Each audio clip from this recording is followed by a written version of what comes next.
Anand Dighe cut कसा रचला गेला आणि नंतर त्यांचं मरण हे हॉस्पिटलमध्ये कसं दाखवण्यात आलं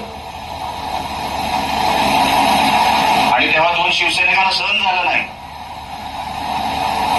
शिवसैनिकांना ठार मारायसाठी बाळासाहेबांनी कोणाला ऑर्डर दिल्या आणि ते ठार झाले सुद्धा. ती केस दाबली गेली. फक्त जे दिघे साहेबांबद्दल झालं ते चुकीचं वाटलं काही शिवसैनिकांना म्हणून त्या दोघांना ठार मारलं गेलं.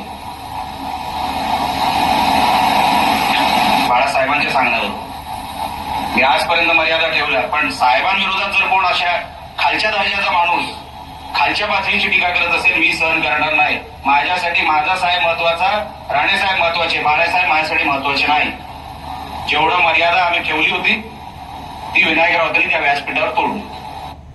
मत मागायला गेले आणि राज ठाकरेंना काल उमाळे फुटत होते वंदनीय बाळासाहेबांबद्दल. वंदनीय बाळा